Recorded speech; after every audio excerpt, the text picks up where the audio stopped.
came here nonetheless. I just took the seat of the moderator, of the facilitator of this meeting, and I'm ready to entertain you. What would you say to that? Do you have any questions or comments? I have some questions I've prepared, but they are primarily questions for the speaker. It was a very good article, or should I rather call it an interview. It was published in the Vedomosti newspaper. Are you sure? Do you remember the date? I was guessing that it was the 14th of February, but my colleagues told me otherwise. It's like it was the 22nd of January, and maybe it was the Российская Gazeta. It was a very large interview and a very good one. And once I read it, I called Vladimir, and said to him, Vladimir, I really enjoyed reading your article. And it doesn't mean that I agree with everything he said. It's just important to know what the point of view is of such a wonderful person as Vladimir Mao. And I said, I would like to invite you to attend our conference so that you could make an honorary presentation. And I would like to thank you all present here for coming to this session, thereby recognizing that what Mr. Mao is about to say is interesting. I would like to warn you that you don't have to agree with everything he is going to say. But what I would like you to pay attention to is this. Life is a complex thing, and Vladimir is cognizant of that fact.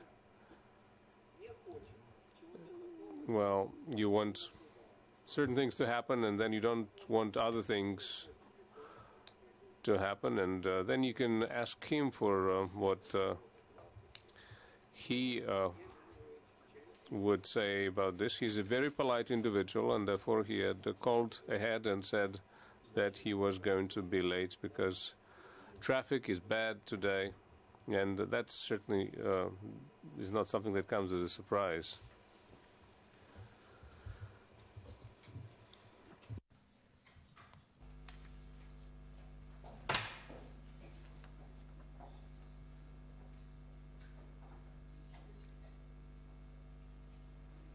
А вот такая страничка у вас есть, нет? Это фетиши.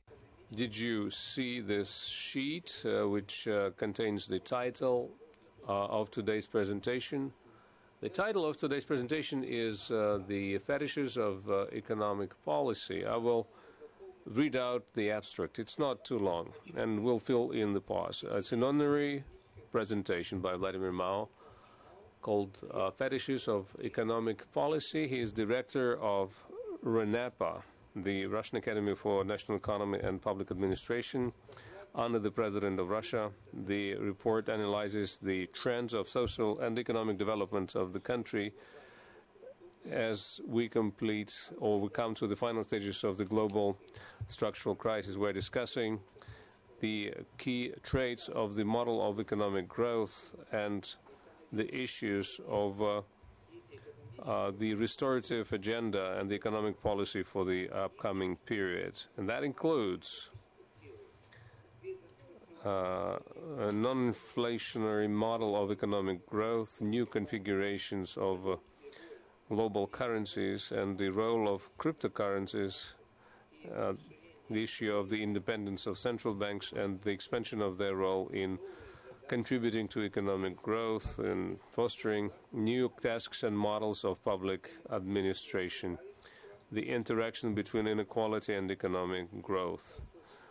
And we would analyze in this paper the features of the economic and social dynamics of the nation, the borders and limits of the macroeconomic stimulation, inflation targeting, new budget rules, social dynamics, and so on and so forth. It is mentioned that the key barriers towards economic growth are outside the economic realm. That's what the abstract contains. Just FYI, we haven't printed out it for everyone. I decided it would be worth reading this out loud for you, and then we will certainly print this out, and I hope we're going to be able to go further and publish the actual presentation, his exact words. They're going to be recorded, and then we will send him the transcript, and he will hopefully edit it, and we will have the full presentation ready for you. I'd like to say that I do not fully align myself with what he thinks, but I have a lot of respect for Mr. Mao. And he's a very original thinker. That's part of the reason why I respect him so much. In his position, he has to take certain positions in politics, but at the same time, he remains the individual who is not afraid to express his opinion, and to what extent he's been successful doing that, that's something that you may ask him later on, after he's given the chance to deliver his presentation. I don't believe that he's going to have any other people that he's going to be discussing this with, and Mr. Kuzminov is going to be joining. Well, his name is always on the list, and I invited him to attend, and he said that maybe he would attend, maybe not, and if he doesn't, and if you would want to enjoy some tea, that's something that has been promised. And if somebody wants to ask me something, I'm here and open to your questions. It's a conference.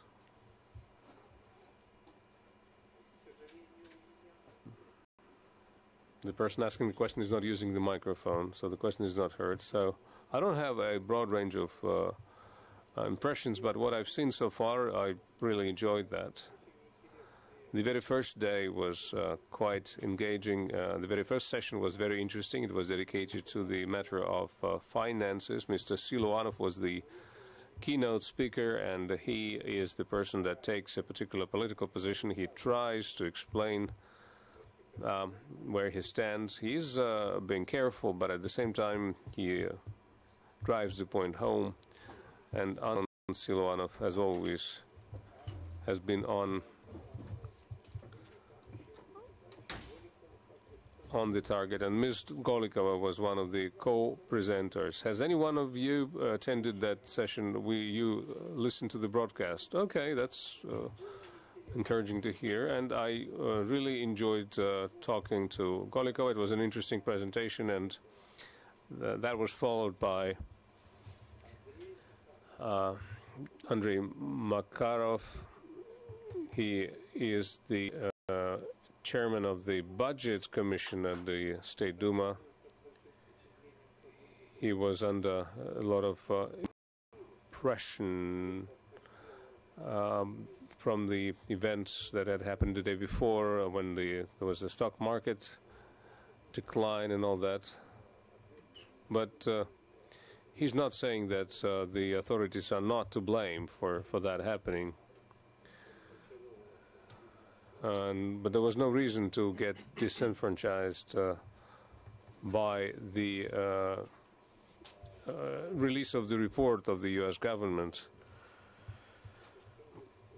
and the sanctions that they announced. But there had been a whole chain of events leading up to that day. There was yet another set of sanctions that followed some other steps that they had taken, and steps taken in the variety of directions. And so I had been expecting something similar to that for a long time. But Other than that, it was a very enjoyable session. The second plenary session was also quite interesting. Mr. Areshkin was the presenter and the speaker. Maxim Areshkin, I remember him as my student, just using his first name, not his patronymic, but now I remember his patronymic as well. He had a very good presentation, and Kudrin was another one who presented, but his talk was a little bit more cautious than it would usually be. Then this was followed by a speech by Mr. Areshkin, whom I had been blaming for being overcautious and optimism, which is not always founded or justified. And he made a presentation or a speech. Well, it was a good presentation. I really enjoyed listening to his presentation.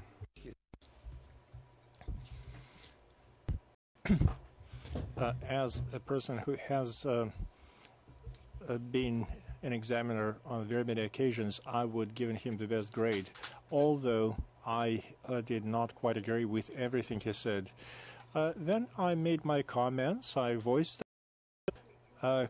Can you say anything about the business life and about the life of the civil society? And he ended up saying, I agree. This is something that needs to be added to the context. That's it. So that's what I thought about it. Very intelligent person.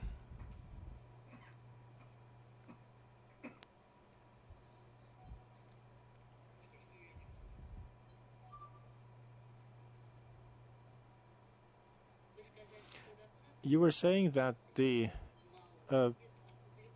presentation that Vladimir Mao will be making will be published. Many presentations that people made are already in preparation, so one can get copies of other things. How are you going to publish it? Are you going to publish it? Are you going to make hard copies, or will you just post it on your website? Well, as a minimum, we will post the presentation at the website, at HSC website.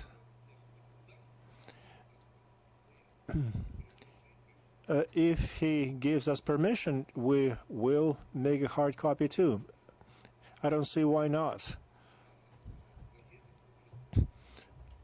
They publish his works in newspapers. I don't see why we shouldn't. It's been 15 minutes. He must have lost direction. Well, anyway, we are going to publish the presentation. How we're going to do that remains to be seen.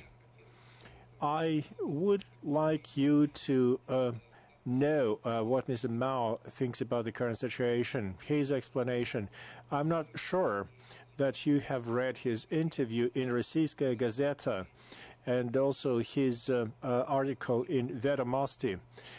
We'll make sure that his presentation is available. The title of the presentation is Economic Policy Fetishes. This is quite a statement, a definite statement. I think it is important. He is a kind of person that has an interesting view on our economy, on the state of things in political life, in social life. This is one of very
If you do not know, this gentleman, please meet Vladimir Mao. He is the president of RANEPA, Russian Academy of National Economy and Public Administration.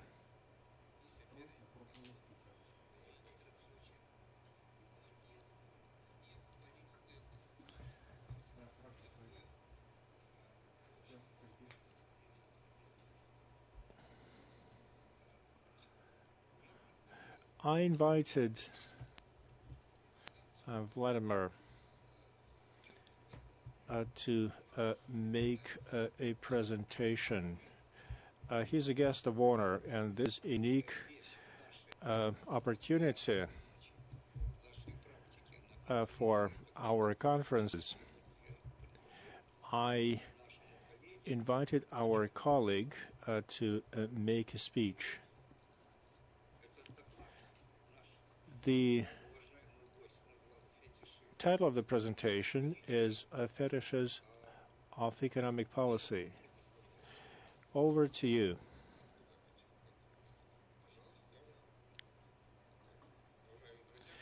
Ladies and gentlemen, friends, once again, my apologies for coming late. Thank you very much to our chair and to the economics invitation. I decided to change the subject. In the printouts, the title is Economic Policy Priorities, and then I talked to Evgeny Grigorievich, and I decided to put it in a less traditional way. We have two big issues, two big challenges with the economic policy. One has to do with institutions, just about everything with the exception of the military and fiscal. And we have too many fetishes, which is not atypical for those who has studied Chapter 1 of Capital by Karl Marx. It's called commodity fetishes. Marx has made a very clear forecast of different fetishes that are going to emerge, not just in Russia, but in economic policy traditions. What can I do to switch charts? Or here.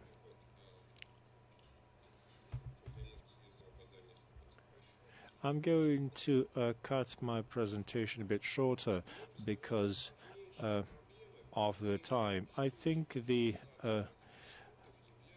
biggest challenge with fetishes is under appreciation or a lack of recognition of historic context. We should admit that everything in economic policy has happened in the past. We have seen this many times. There are some unique things, but there are not many, like transition from the controlled economy to market economy. This has never happened in the past. We know about privatization attempts, but we have never had such a comprehensive transition that we have lived through in 1990s. There were a few other things that we have encountered. They were quite unprecedented, but they are few. So when we try to copy some institutions from one context to another, it can produce funny results and outcomes. I'm going to switch charts, but I will not read everything that I have in my charts. Just look at this stuff in the background. Now, let us look at the fetishes per se. What is important but not critical? By the way, the sequence in which I list those fetishes is not very important. One block of challenges has to do with planning and implementation of plans. People love to make strategies, and this is not a bad thing. However, oftentimes me and Mr. Kuzminov hear questions. What part of the strategy has already been implemented? You were the authors of 2020 strategy. How much of it has already been accomplished? You're all familiar with the strategy by Mr. Graf. Some people say that 29% has been implemented. I wonder why they have no numbers after the decimal point. They could be much more precise in their estimates.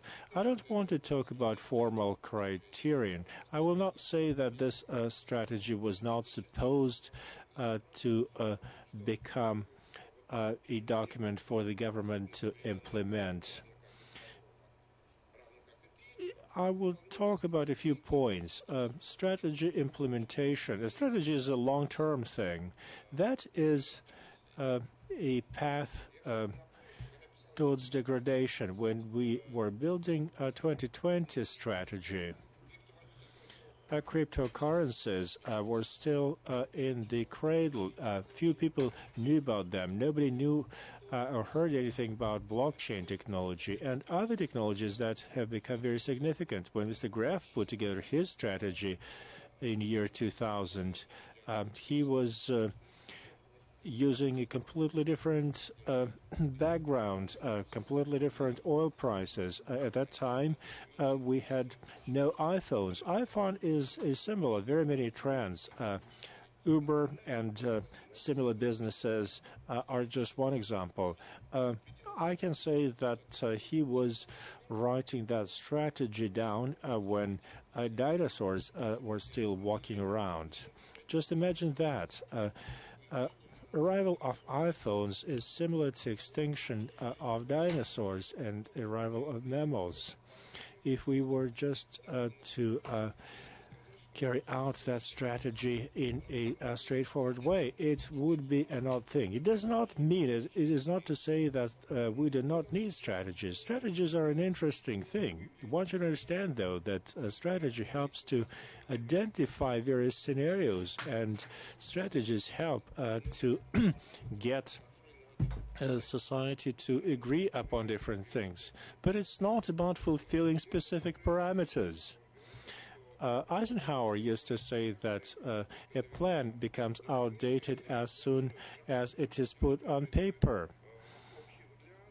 However, when people work on a strategy, they collaborate, and it makes very good sense because they make common solutions. There was one plan that was fully carried out. Can you guess what plan I'm referring to? Time-wise, there were a few deviations. You can either predict the date or you can predict the data. No, that's not the plan. Let's not make it political. We are not at a public meeting, at a political meeting. Gaidar plan, Gaidar program, it has not been fulfilled within 3 years, but it was over 6 years. Primakov's government tried to say that it was not behind it, but this was a program that really had no alternatives. This was a stabilization program. It was supposed to make the country adapt to the new environment. We were witnessing a macroeconomic catastrophe back then, and the task was very simple. It was socially painful. It was very damaging to the reputation, but intellectually it was very simple. The economy was out of balance. Many countries have been through that, but it's not such a difficult task. So fetish one is plans. It is senseless to try to fully carry out all plans and strategies. That would only take us to recession and stagnation.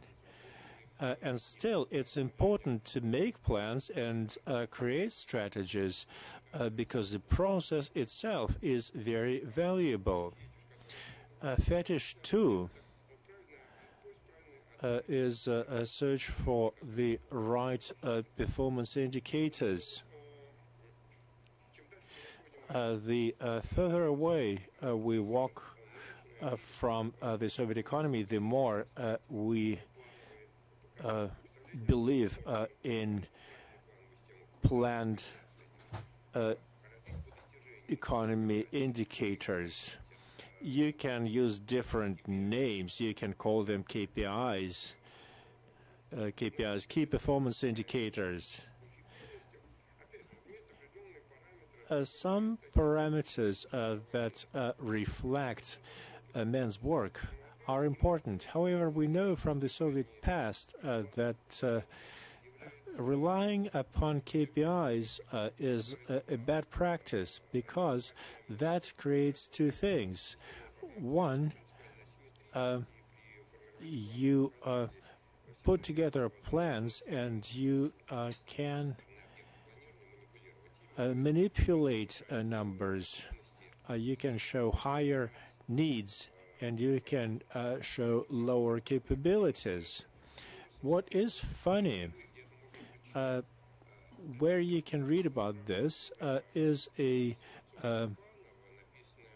work by Skorsov-Stepanov at the end of 2017, and it actually came out in early 2018. That research says that workers took power in companies and they start acting as managers. Instead of acting like owners, they start following their own interests, and they do not disclose the potential of an organization and do other odd things. We are getting more and more involved in discussions of planned economy. We have had very many debates on that matter. I remember two examples that I want to share with you. This is something that they tried to use in the modern system. The performance of healthcare.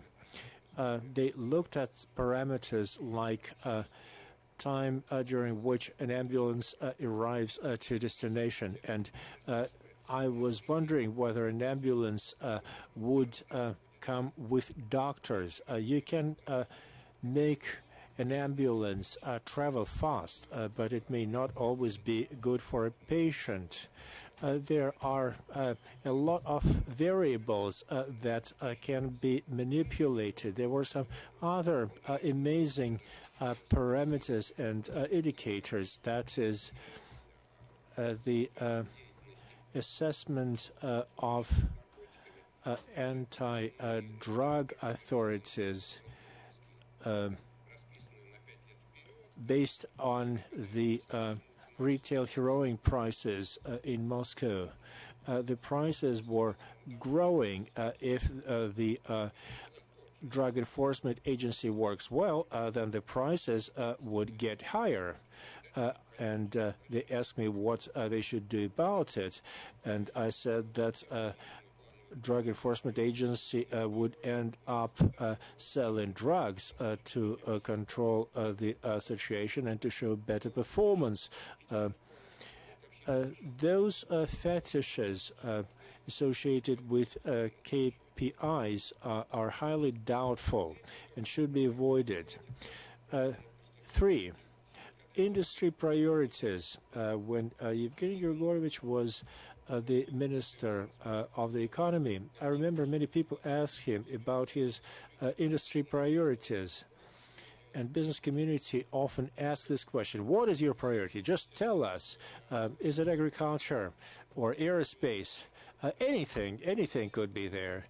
That creates another challenge in a modern economy. If you look at the list of priorities, I'm going to change slides shortly and give you another picture. An industry stops being viewed as a priority area. This is an interesting thing in modern economy. Our modern economy, like social organizations, reminds me pre-industrial period.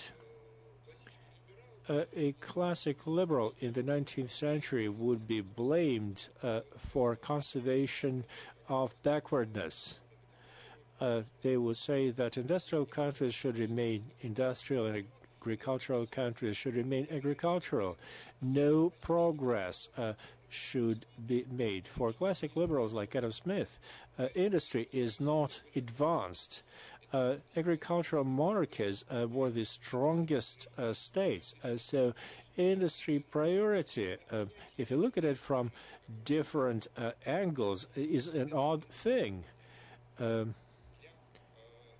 For an 18th century economy, for the longest part of man's history, industries were not priority areas, and this is what we witness today. In modern economy, technologies, well, you can have advanced or backward technologies rather than industries.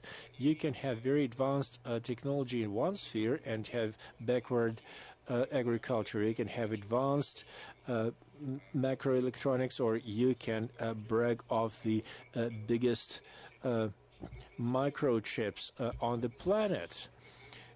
This is how it works. We walk away from industry-focused priorities. If a country is catching up, like it happened in the 19th and in the 20th century, a country had to have higher ratios to achieve breakthroughs. In the last 50 years, we see that it works in the opposite way. The government cannot make decisions on priorities. They have to leave that to the business community. This is a completely different model. This is a model of catch-up development. We understand that human resources are a priority, and transportation infrastructure is another priority area. If a government has some priorities outside of the fiscal policy, that is what we today call budget maneuver. We recently had a new publication of Yegor Klivitz's book where he said that economic success can be achieved if one focuses on less spending on army and defense, and more money goes to education and transportation, and nothing unexpected, just like what we saw at the end of Alexander II period. The country did not get involved in any wars for 20 years, and it was focused on development of institutions and universities. No, we'll not talk about the role of the state. That's the most important thing and interesting. No, it's the most banal one and commonplace one. There's a good quotation from Nikolai Bunge. When I showed this to my colleagues, they said it's okay, except for the fact that it was written in 1990 and not in 1929 and 30. Bunge is joking here that soon the government will start publishing papers and magazines, but in 40 years it turned out that there would be no other options available at the time. And let's skip through this one. Let's move on to the issue of economic growth. And this is yet another fetish that is related to a lot of risks, huge risks. We are idolizing economic growth traditionally, which is becoming the object for this fetishization. I will start with the premise that we need to be talking about structural modernization that would ensure and underpin improvement in economic conditions. And essentially, we started thinking that economic growth is important by itself, although it was something that was offered as a way to get out of the economic depression of the late 20s and the early 30s. It was sort of depersonalized because it was not looking at the humans as the primary purpose of the economic growth. But we noted that the growth of the GDP is not equivalent to the improvement of living standards. If we look at the 1990s, we would see that the Soviet Union was quite comfortable in the early 80s with high economic growth. Then in the middle 80s, the growth rates were lower than those of the British and American counterparts, and France had been experimenting with Mitterrand's socialism, but the Anglo-Saxon world was showing good results as the result of Thatcher's and Reagan's reforms, and that's what prompted our leadership to announce the policy of perestroika. There's been some accelerations and there were drops in the growth rates, and the government decided to go towards the increase of the government debt. And we need to understand that the growth rates are good and high growth rates is not necessarily a good thing. And it's probably good when you need to report the economic condition before the elections. And you can also include this in your economic almanac in 15 years' time. And one of the traps that we are faced with is that very often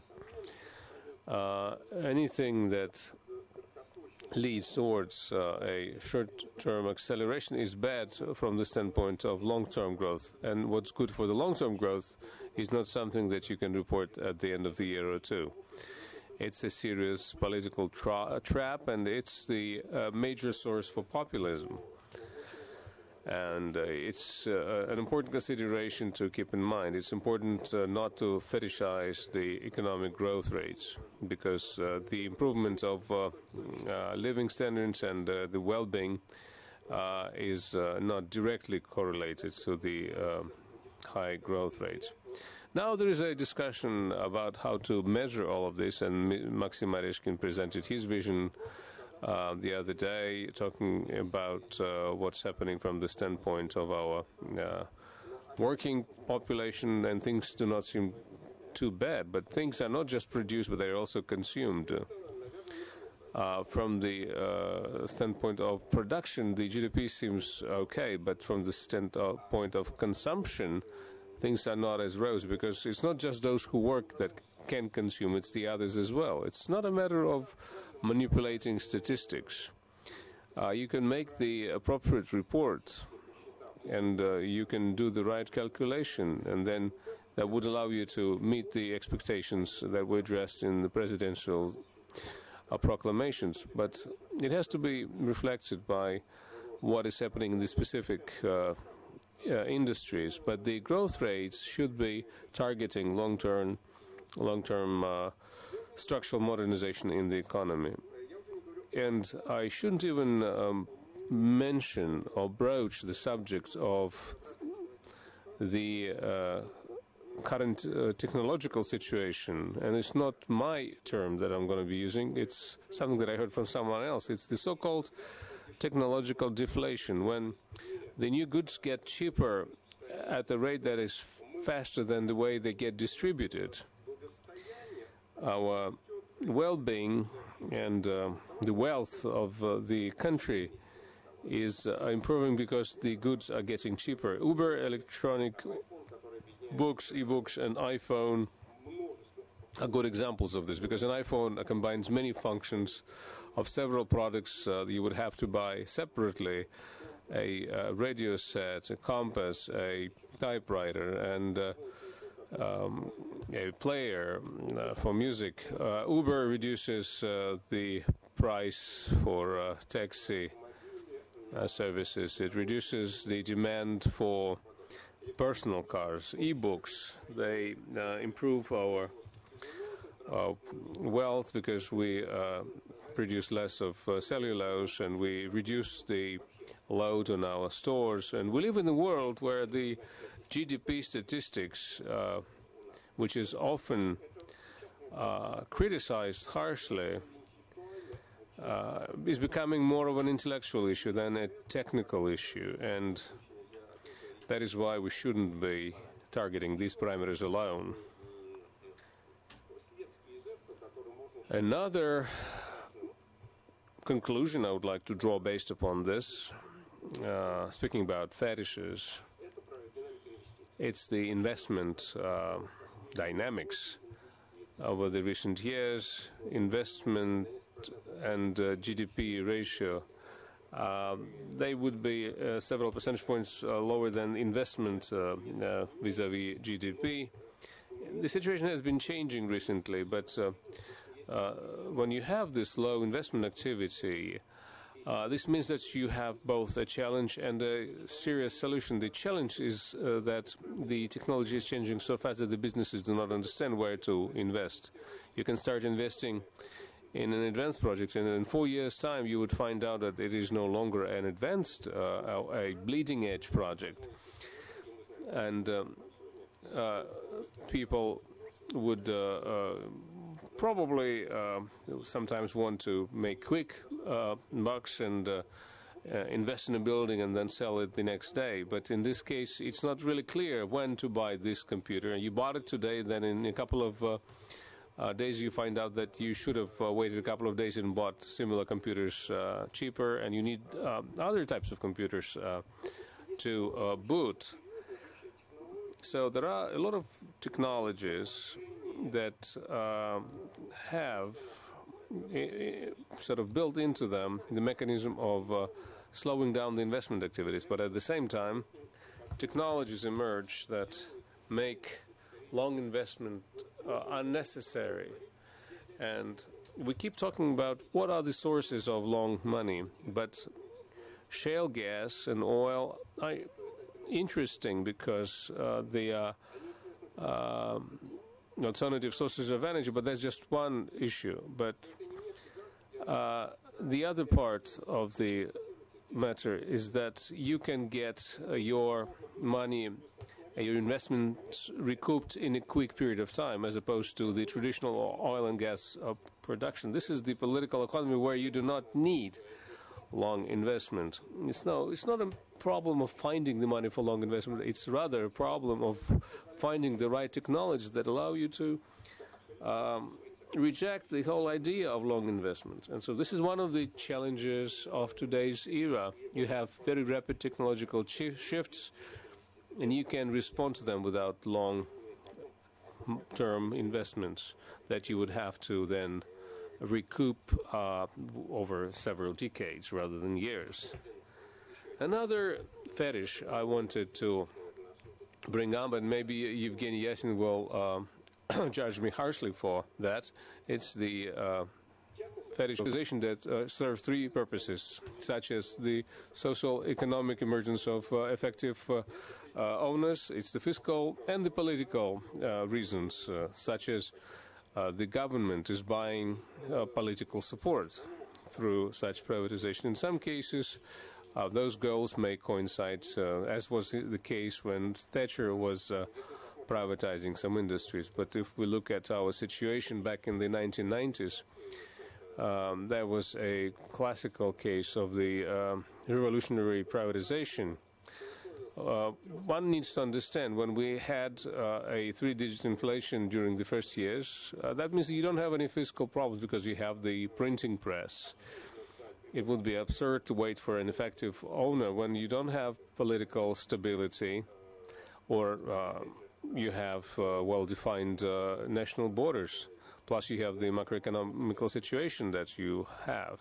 But you need to buy the political support, as Cromwell did when he was distributing royal Irish lands, giving the money to, giving the land to the soldiers, as the various governments did during the French Revolution era, doing this through the privatization of the land that belonged to the king.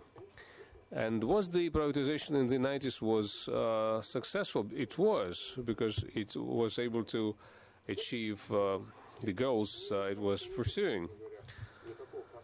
I don't see any room under the current condition for the privatization, because none of those goals is on the agenda. And then why would one bother? In the early 90s, we were afraid very much that the privatization would be used by the so-called red directors. And in some cases, we're not even talking about real privatization. I think we have to be really critically treating the goals of privatization, remembering that, historically speaking, this is very important, but not here and now.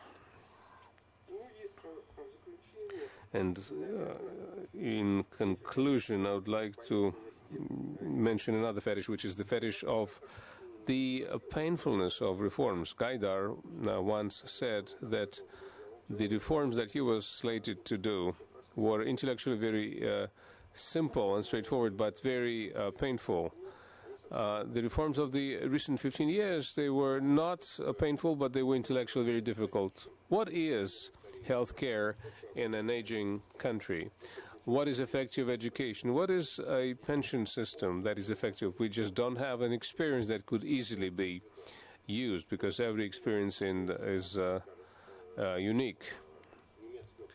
There's the German experience of federalism and their system of healthcare and medicine and insurance, but we need to understand all of these matters are being discussed outside the context of the constitutional organization and political organization of the nation. Well, how can you have such a healthcare system in place if you don't have the proper group of programmers that would be, setting this system up? Almost any and all economic and political ideas are useless to discuss outside the context of the so-called political institutions. This is yet another aspect that I wanted to note. I've started skipping through some of our slides, and I always finish my presentations with a very simple idea that no matter what we talk about when we talk about economics, the political decisions are of principal importance, because before we start discussing taxes, rates, or budget priorities, you need to answer the question of the sanctity of private property and of the person. And the question was asked of one Russian businessman: will the bourgeoisie bring money to the banks? The answer was no. And that completes my presentation. And this is the epigraph, and it's just here to present a general position. Is there anyone who wants to ask a question of the speaker? I can see some hands raised. The speaker is not using the microphone, therefore interpretation is not possible.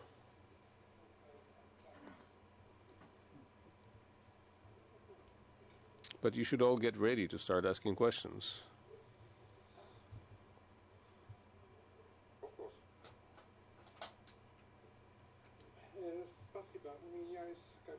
I have three questions. The first question, I'm not going to go deep into this matter, but I want to state my disagreement with this thesis that privatization is not necessary. Of course, there is reasoning for privatization now than it was in the 1990s, but it is necessary both for macroeconomic reasons and for political reasons. And if necessary, I can come back to this statement. But there are two other questions are of a more general nature. First of all, you mentioned a lot in your speech about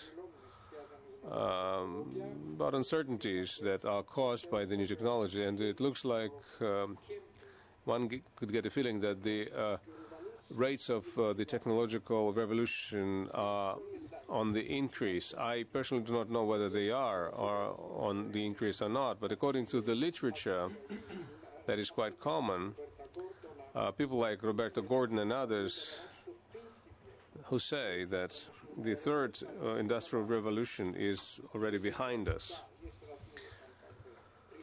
And there are different applications that are available now, but they are connected more with the quality of life and the comfort of life, but not necessarily with the improvement of the productivity and the increase of the consolidated production factors. And then I would like to hear what you need to say about this. And the third question is something that deals with demographics, and Maxim Areshkin spoke about this at length, and that's very good. It showed that if you have one level of GDP, that's one thing, but then you can recalculate this GDP per capita on a per capita basis, and then you could also do this calculating it per capita of the individuals in the working age. But I think the matter of demographics is something that goes much further than the matter of how much of labor is available. You mentioned that the developed nations are experiencing a decline in the rates of investment. That is true. It has to do with the liquidity issues, with the issues of secular stagnation and whatnot. But it seems to me that there could be other things here, similar to things like the change in the demographic profile of the population. And when you have the average age of 25, you would probably be correct in saying that they, at that age, have different needs for investment, both in private sector and in the state sector, as against the individuals that are 40 and above. And so the question that arises is how the aging of the nations in the developed nations impacts the ability to adapt to the technical progress, and whether it gives a chance to helping improve the consolidated production forces. And more broadly, how does this affect the political and social behavior? And I wouldn't exclude the possibility that the existing wave of populism, in addition to other determinants or factors, is partially determined by the changes in the age structure of the population in the developed nations. Mark, thank you. First of all, I would like to say that my presentation is not about the economic policy, but rather about the traps and the risks that exist. It's not an absolute truth. It should be this way and not the other way. There is a number of mantras and fetishes, and we have to critically analyze those truisms and need to believe that there is not a single situation that you cannot get out of with shame. I mean, you can even stop growth with shame, although I don't believe that the privatization of the 90s was shameful, given the tasks that the country was facing. I was simply saying that life is much more complex than it actually seems. And from this follows the premise on privatization.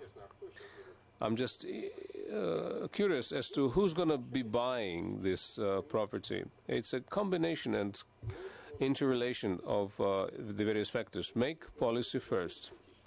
For privatization, there have to be some political reasons and not something similar to a political proclamation. Okay, or general proclamation. This discussion is kind of scholastic. You could use the example of Bob Garden, who said that today's technological progress is not as adequate as the one that we witnessed at the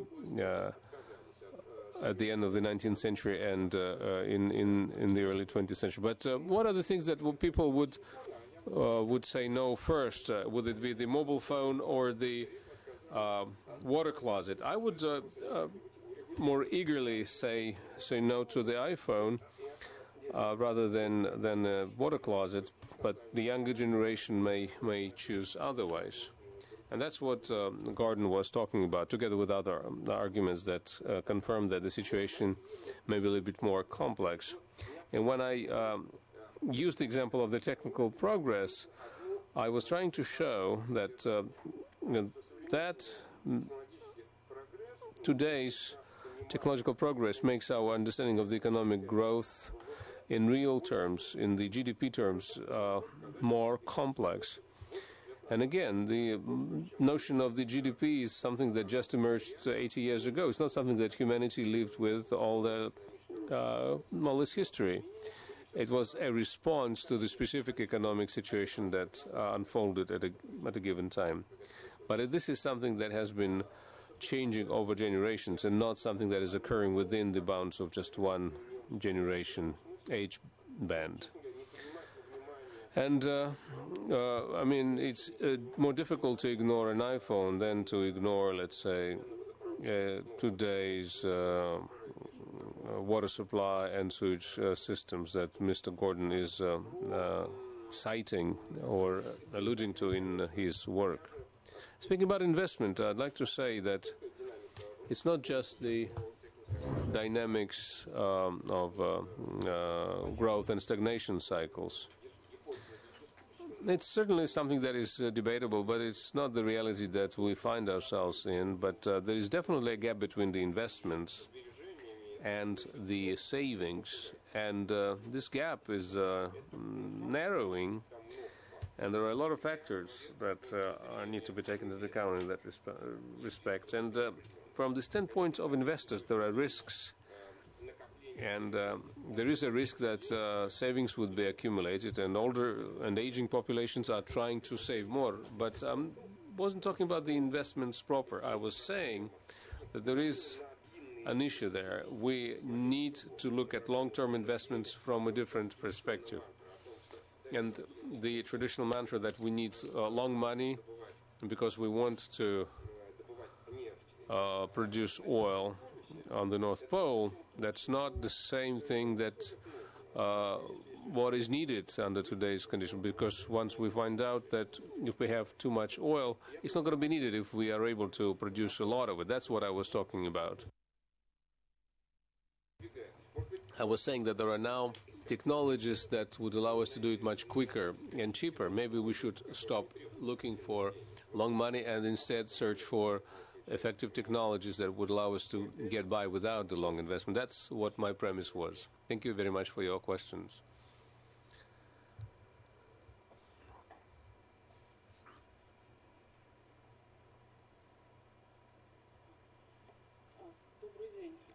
Good afternoon, Marianna Afanasieva, alumna of the economic department at the MSU. Right now I work for the Hull University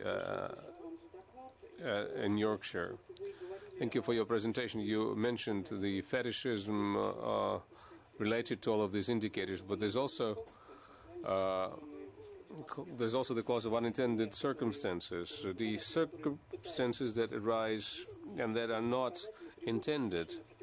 And you can achieve quite the opposite results in the end. And this is something that is discussed quite a lot in the West by theoreticians. He also said there is no need to support any industries. But what about the experience of the Asian tigers? Are we going to ignore this experience, or what are we going to do about it? The first one was not a question, or was it? And I'm sorry for the joke that I tried to make. I apologize. Well, speaking about the tigers, there are two circumstances here that need to be taken into account. Being the liberal Marxist, I insist on the fact that institutes, or rather institutions and politics, should be analyzed within the specific historical context, because the tiger is the policy that is aimed at converting agricultural countries into industrial countries, because that was not our task. If you look at Ireland, that made a significant breakthrough, or Estonia, or Finland, that did it a little bit later. But in Finland, there was a lot of budget load as compared with the GDP. And the only industry priority that was in existence in Finland, I'm talking about Nokia, was a failure. It turned out that things were not as they seemed. But that's an old story. But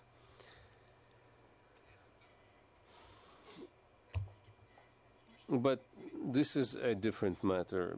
And people are saying, why are you not using the Chinese experience? Because the Chinese experience is about using the classic, essentially, heritage of Bukharin, because China in the 1980s is the Soviet Union in the late 1920s. That is very similar to how things were evolving. And when you have 80% of people living in urban environment, and most of them are clients and customers of the welfare state, you do not have such a demand as they did in China at the time, because in China the goal was to feed people and not get the political freedoms, and the difference was quite obvious. They were different political models. And my presentation was not about the economic policy or what's to be done. Rather, it was about the fact that things are more complicated than they appear. And I have this quote I like to repeat. This traveler to a foreign country, and I will later mention this, he said, the peasants of this country are very lazy and they do not want to work longer than is necessary to achieve their subsistence levels. But then he adds that it is because of this, instead of sowing seeds, they breed cattle, they breed sheep, and this gives them wool. That was an Italian traveler to England in the 15th century, and England was poor and Italy was quite prosperous. Let's say a World Bank expert comes to you and says to you, to become a well-developed nation, you need to have a structural maneuver. Look at all of the other countries. They all sow seeds, they'll grow grains.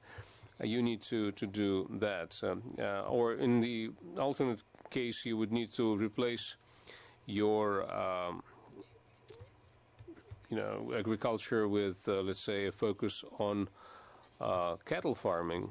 And in 500 years, nevertheless, the sheep in England turned it into the workshop of the world. So we don't know what goods will come out of the policy that we pursue. And Mondeville is someone whom we need to read as often as possible. And there's a very good translation of that poetry into Russian.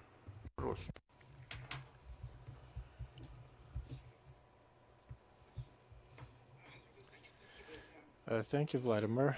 Thank you for your presentation. I quite agree that we have to understand the complexity of things.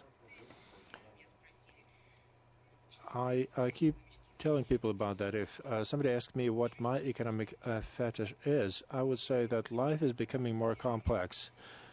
Earlier today, I was making a presentation, and I was saying that manufacturing becomes more complex, trade becomes more complex.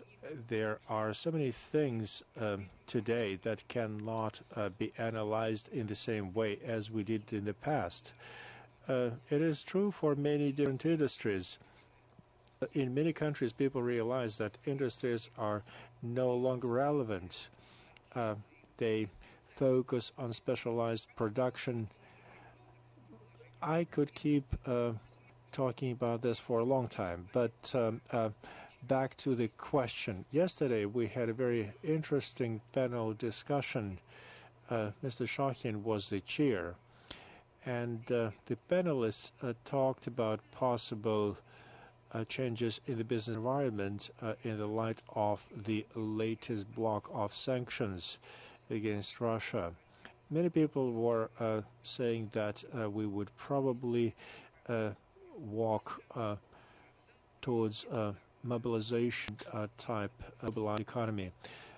So tomorrow we're going to have a session on the new directions for the structural policy, and the presentation actually says that we are going to move towards a market and innovative economy.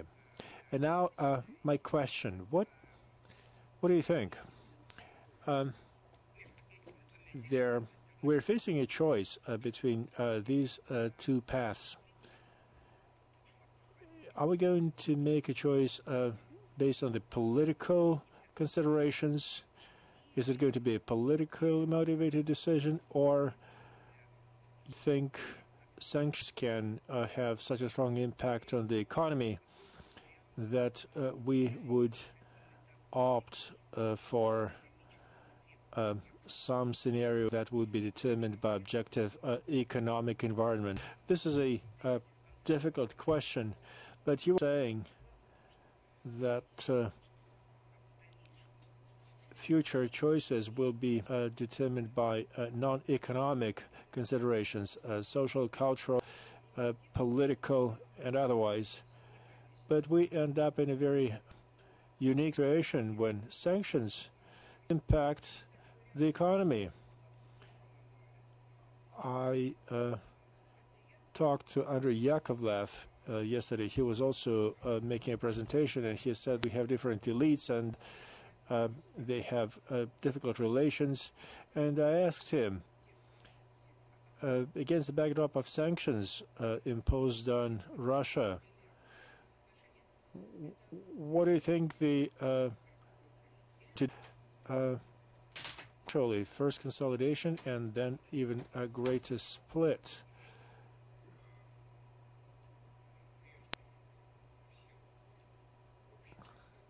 The general, well,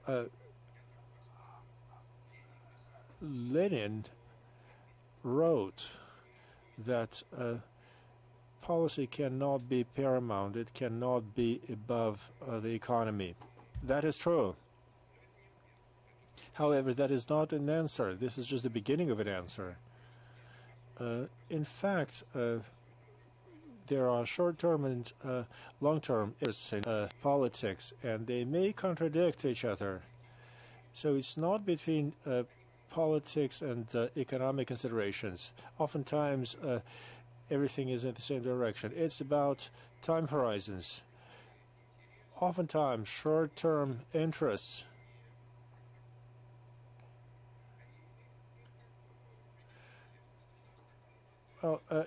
it's like what is useful.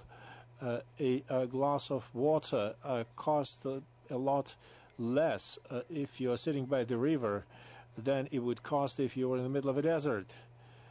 Long-term price may be destructively high. It's a choice between long-term and short-term priorities. Both are based on politics, and they are different.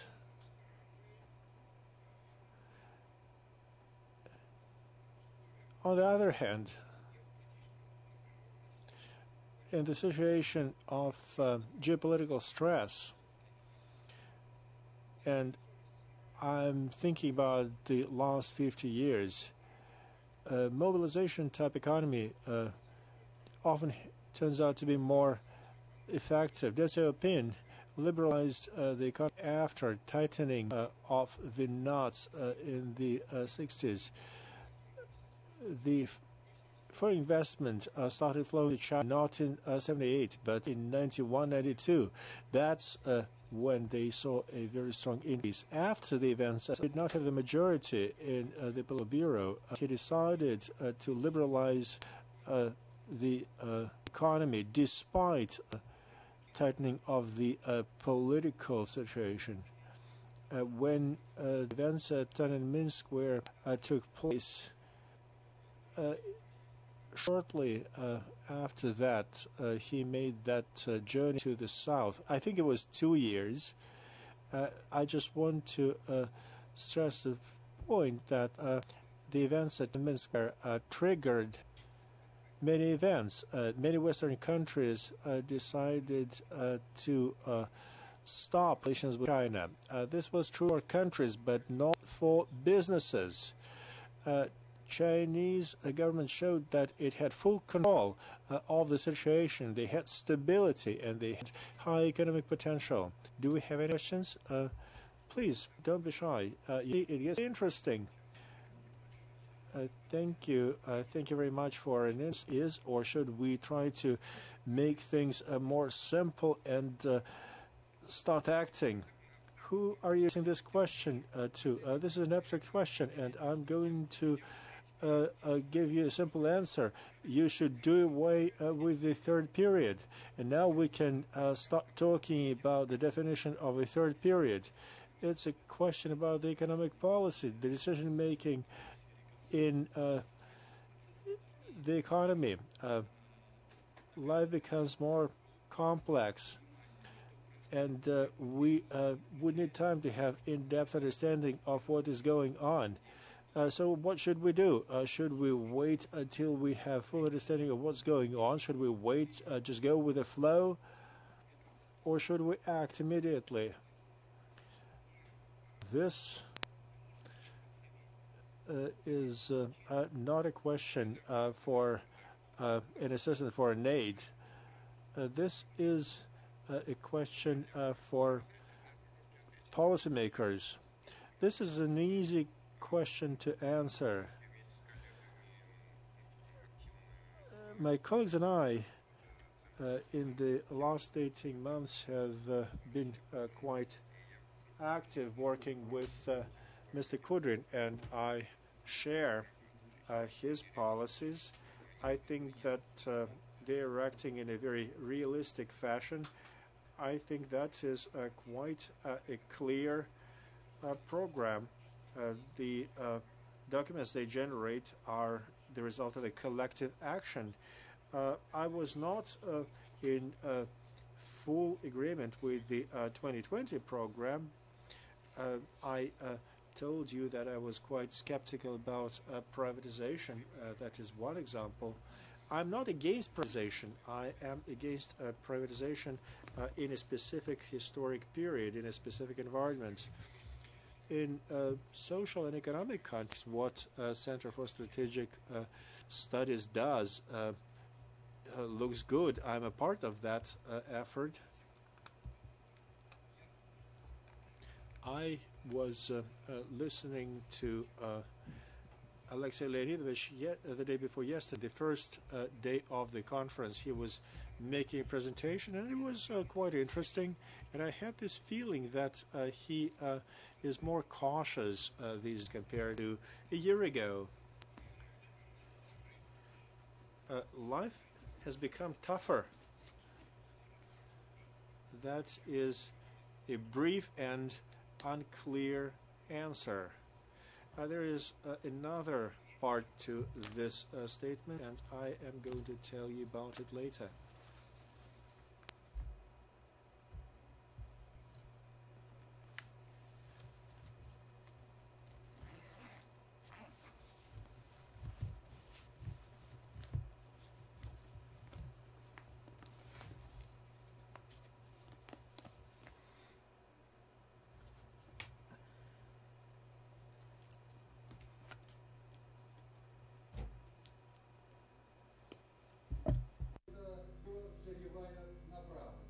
То есть получается, что 30 лет реформ, а экономика до сих пор все остается сырьем. У меня вопрос такой. Скажите, пожалуйста, какие вообще основные проблемы стоят перед экономикой Российской Федерации? Вы знаете, вообще... You know what? You may be disappointed or maybe not. Maybe I will give you hope. But this is a challenge that has been relevant for the last 300 years. Look at what Peter the Great was doing. He was overcoming the problems associated with the reliance on commodities and natural resources. He was trying to bring technology from the West. We had different resources, cheap labor, inexpensive agricultural products, and other things. Furs, that, however, was way earlier, before Peter the Great. We always were relying upon commodities. I think the main challenge is the same. We, again, are referring to the situation in the middle of the 20th century. It's not that we're so reliant on commodities. The problem is that we are not welcoming innovations. In the end of 18th century, north of England and south of Wales, Scotland was the center of innovations. Now there are some centers of innovation in the United States, like in Massachusetts and in California. Not all of the country.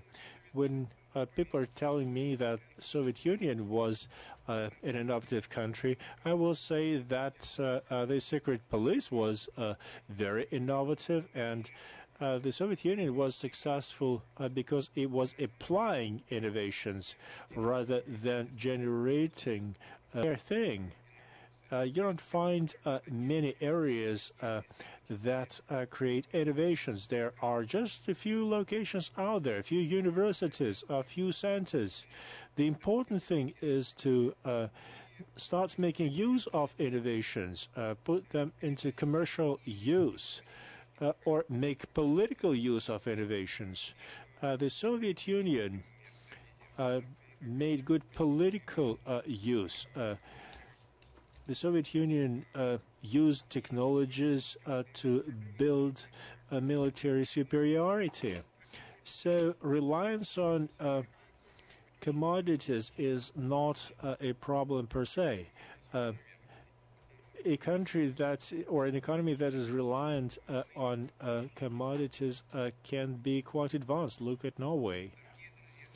Ladies and gentlemen, I see that people start looking at me. We're going to take it to the close quite soon.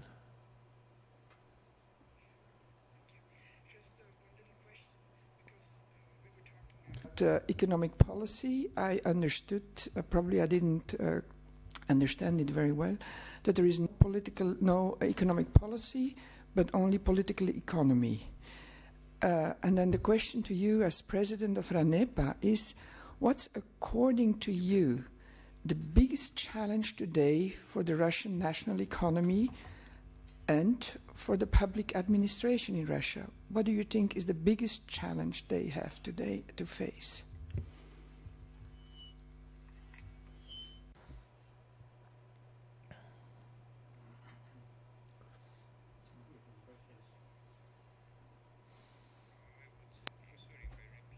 I've already said.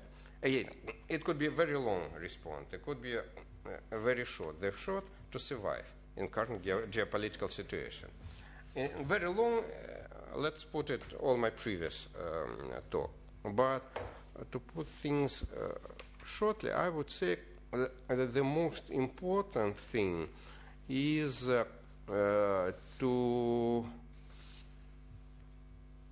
do what we can do, not to do what we cannot do, and not to confuse the former and the later. Thank you very much. Ну, можно так. Все? Спасибо большое, коллеги. Ну и хочу завершить тем, что начал. Thank you so much. And once again, I apologize for coming late. Thank you very much.